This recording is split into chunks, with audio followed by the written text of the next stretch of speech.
सगळ्यांना नमस्कार। आज आपण बघणार आहोत एक खास आणि स्वादिष्ट टोमॅटो रसम, जे आपल्या घरच्या जेवणाला एक खास चव देईल। टोमॅटो रसम हा पारंपरिक दक्षिण भारतीय सूप असून तो पचनासाठी खूप उपयुक्त आहे। एकदम सोपी आणि झपाट्याने तयार होणारी ही रेसिपी तुम्हाला आणि तुमच्या कुटुंबाला नक्कीच आवडेल। चला तर मग सुरुवात करूया आणि पाहूया कसे तयार करायचे हे स्वादिष्ट टोमॅटो रसम। टोमॅटो रसम बनवण्यासाठी इथे मी 5 लालसर असं टमाटर घेतली आहे। जर वजनी प्रमाण बघितलं तर हे अर्धा किलोपर्यंत आहे। टमाटरला छान असं धुवून घेतले आहे। सोबतच यामध्ये लिंबाचा आकारा इतका इथे मी चिंच वापरत आहे। आता हे टमाटरला बारीक असं कट करून घ्यायचं आहे आणि मिक्सरच्या जारमध्ये घालायचं आहे। सोबतच यामध्ये चिंचसुद्धा घालायचं आहे। आता हे टमाटर आणि चिंच मिक्सरला लावून जाडसर असं वाटून घ्यायचं आहे। तर तुम्ही इथे बघू शकता टमाटर हे मिक्सरमधून जाडसरच वाटून घेतलेलं आहे। आता हे टमाटरमधील जे रस आहे ते आपल्याला बाहेर काढून घ्यायचा आहे। तर एका भांड्यामध्ये गाळणीने हे आपण गाळून घेणार आहोत। अशा प्रकारे टमाटरमधील रस बाहेर काढून घेताना यामध्ये थोडं पाणी घालायचं आहे आणि चमचेने मिक्स करत यामधील रस हे बाहेर काढून घ्यायचं आहे।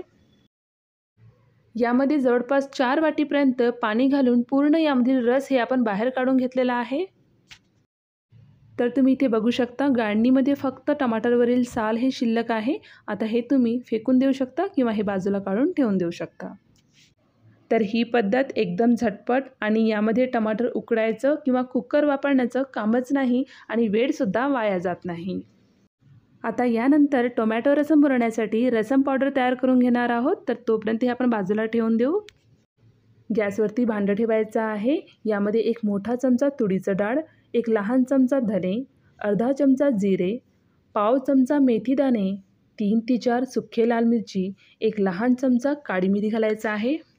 आता हे सगळे मसाले कमी गॅसवरती भाजून घ्यायचा आहे। हे मसाले खूप जास्त भाजून घेण्याची गरज नाही, फक्त यांचा कलर चेंज होईपर्यंतच आपण भाजून घेणार आहोत। तर तुम्ही इथे बघू शकता कलर हे चेंज झालेला आहे। या ठिकाणी गॅसचा फ्लेम हे बंद करायचा आहे आणि हे मसाले थोडंसं थंड होईपर्यंत ठेवून देऊ। मसाले हे थंड झाल्यावरती मिक्सरच्या भांड्याला लावून होईल तेवढं बारीक असं पावडर तयार करून घ्यायचं आहे। अशा प्रकारे बारीक असं पावडर तयार करून घेतल्यानंतर आता यामध्ये 3 ते 4 लसणाच्या पाकळ्या यामध्ये घालायचा आहे।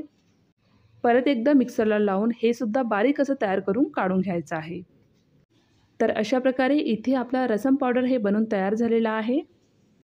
अशा प्रकारे तयार करून घेतलेला हे रसम पावडर आपण बाजूला ठेवून देऊ। आता दुसरीकडे टमाटरमधील जे रस आपण एका भांड्यामध्ये काढून घेतलं होतं त्यामध्ये अर्धा चम्मचपर्यंत हळद घालायचं आहे, चवीनुसार मीठ, 2 ते 3 हिरवी मिरची, बारीक चिरलेली कोथिंबीर आणि 7 ते 8 कढीपत्त्याचे पाने घालायचं आहे। यानंतर यामध्ये तयार करून ठेवलेलं जे रसम पावडर आहे ते पूर्ण यामध्ये घालायचं आहे। रसम पावडर यामध्ये घातल्यानंतर चमचेनं हे सगळं एकसारखं असं मिक्स करून घेऊ। एकदा मिक्स करून घेतल्यानंतर आता हे भांडं गॅसवरती ठेवून द्यायचं आहे आणि 15 मिनिटापर्यंत मस्त असं उकळी काढून घ्यायचं आहे। या ठिकाणी गॅसचा फ्लेम ही मीडियम ठेवायचा आहे। तर इथे आपण 15 मिनिटापर्यंत रसमला छान असं उकळी काढून घेतलेलं आहे। तर तुम्ही इथे बघू शकता रसम देखील थोडंसं आटलेलं आहे। तर या ठिकाणी आपल्याला गॅसचा फ्लेम हे कमी करायचा आहे। आता यानंतर या रसमला आपल्याला तडका द्यायचा आहे। तडका पॅनमध्ये 1 चम्मच तेल घालायचा आहे, अर्धा चम्मचपर्यंत चणा डाळ, अर्धा चम्मच उडद डाळ, पाव चम्मच जिरे आणि पाव चम्मचपर्यंत यामध्ये मोहरी घालायचं आहे। थोडंसं हे तेलामध्ये परतून घ्यायचं आहे आणि यानंतर यामध्ये 2 सुके लाल मिरची घालायचं आहे। हे देखील थोडंसं परतून घेऊ। आता तयार झालेला हे तडका टोमॅटो रसमवरती घालायचा आहे।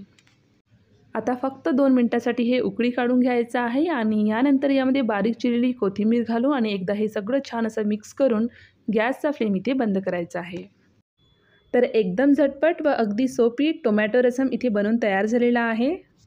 कुकर नाही, उकडायचं झंझट नाही, कमी साहित्यात 10 मिनिटात तयार होणारा हे स्वादिष्ट रसम गरमागरम भातासोबत तुम्ही सर्व करून घेऊ शकता। जर तुम्ही सुद्धा कामात व्यस्त असाल आणि तरीही टेस्टी जेवण करायचं असेल तर ही रेसिपी नक्की ट्राय करून बघा।